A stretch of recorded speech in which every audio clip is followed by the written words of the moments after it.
What's up, everybody? GeauxBurns here, welcoming you to the third installment of the Best Rides mini-series. We got 5 categories to go through today: SUV, compact, off-road, boats, and military. Yeah!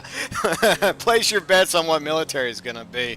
I bet you probably already know the answer. But anyways, we do this series. I talk about, in my opinion, what is the best vehicles of each category. And as always, I enjoy it when you chime in below in the comments section. Let me know what your choices are when it comes to SUV, compact, off-road, boats, and military. Now let's get started with my picks. First off, SUV. We go with the Baller. That's right, the Baller. It has overall the best when it comes to acceleration. Seats up to 4 people. There's other good SUVs as well. If you don't really care for the Baller, you got the Dubster, which has best speed and braking, the Cavalcade, the Huntley S, which was in the High Life edition. Unfortunately, it's also the most expensive vehicle. Now you can get the Baller for 90 grand, or, big or, you can get it for free. That's right, you can just jack it off the street and take it to Los Santos Customs and get a tracker and the full coverage put on it, which is about, I think, around 15 grand. Much cheaper than $90,000. So there you have it, the Baller, my choice for SUV. Moving on to the next category, we go to compacts, and there's only one vehicle that I even remotely like in compacts, and not really, but hey, I had to pick a choice, so I'm going with the Weenie Icy. That's right, the Icy, because it has the best speed, braking, and traction. Now, the other 2 choices you could go with, if you're looking for more than one compact, you could do the Panto, which has best acceleration, or the Rhapsody, you know, the Waynesmobile, or the Garthmobile more correctly. Both of those vehicles came with the hipster update. The IC seats up to 2 people, as with most compacts, because they're compact, smart cars, whatever you want to call them. The IC you can purchase for $18,000. Are for free. Once again, you have to add the tracker and full coverage over at Los Santos Customs, which the price tag is less than 5 grand, much cheaper than $18,000. All you gotta do is just wait for the IC to pop up in the map, jack it, take it to LS Customs, and you're all set. Next, off-road. Yeah!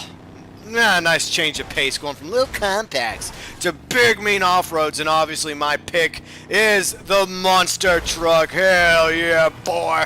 I feel so manly in this thing. I just love it. Running over cars and bouncing around in the hills of San Andreas. The Liberator monster truck. Of course, unfortunately, the bad news is you cannot purchase the Liberator monster truck. There are still races that you can use it in, however, and you can ride it around in free mode with Trevor, Michael, or Franklin, but at the moment you cannot purchase a monster truck. But it would not surprise me if Rockstar included future monster trucks in future DLCs. Maybe Halloween, maybe Christmas. You never know. But if you don't want to wait for a monster truck and you just want to go off-roading, there's several awesome off-road vehicles you can choose from besides the monster truck. The Bifta from the Beach Bum update, the Doom Buggy, the Dubsta 6x6 from Hipster, the Sand King XL, and the Blazer are all tons of fun. The next category is boat. That's right, we're heading to the seas, hitting the waters. And what better way to do it than with the Speeder, which was included with the Beach Bum update. It seats up to 4 people. It's really good at speed, great at acceleration.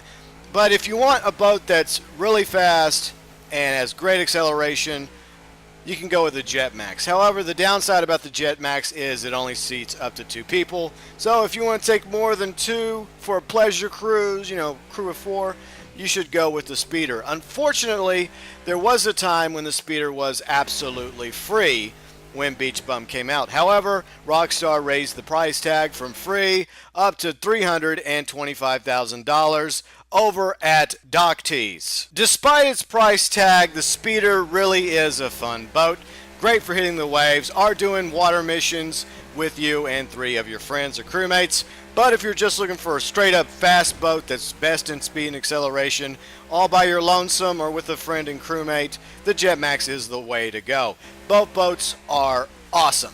Hopefully when the next-gen version of Grand Theft Auto 5 comes to PlayStation 4 and Xbox One, we will eventually see a more ocean, more water-focused DLC that focuses on more boats and, of course, more underwater activities like scuba gear, maybe a new submarine, maybe a spear gun would be nice, or depth charges for boats.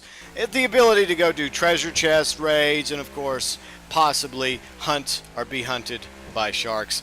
That would be awesome if they actually included wildlife in the next-gen version of Grand Theft Auto Online. We can only hope. And without further ado, we have reached the 5th and final category for Best Rides 3.0, Military. And this should be no surprise to any of you.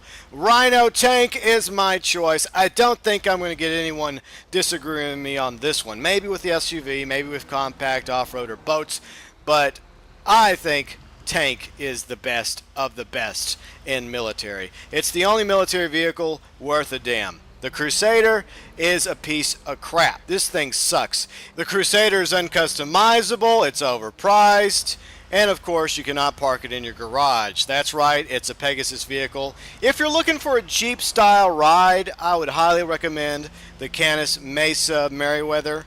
You can only get that, by the way, is if a friend calls the Merryweather Mercs on you. So when Merryweather shows up, you and your friends or your crewmates kill all the Merryweather Mercs, grab the Mesa, and drive off to the LS Customs and get the tracker and, of course, full coverage on that Merryweather Mesa. And it's yours. Unfortunately, that's the only way you can get that particular ride. Back on topic, the Rhino Tank is the absolute awesomest military vehicle there is. Driving around, it's not so good when it comes to driving around. It's not a driving vehicle. It's a blowing shit up vehicle. It's great for missions or whenever you're having to deal with players griefing you in a public lobby. Don't use it for evil purposes, okay? Unless you're like me and you like to use it for Misadventures Monday. Blowing up cops and NPCs. Oh, yeah. You can purchase the military Rhino Tank for $1.5 million at Warstock. It unlocks at rank 70. And there you go, Best Rides 3.0. We went over SUV, compact, off-road boats, and of course, military. Let me know below in the comment section, what are your picks for these 5 categories? And if you enjoyed the video and agreed with me for the most part, hit the like button. And coming up in a few weeks, we will wrap up this mini-series with Best Rides 4.0. Why are we doing so? Because there's only so many vehicle categories in Grand Theft Auto Online. Be sure and check out my channel because I post awesome daily content 7 days a week. If you like what you see, hit the subscribe button. It really does help my gaming channel grow. You can like me on Facebook, follow me on Twitter, both linked in the description section. Have a great weekend, and as always, thanks for watching.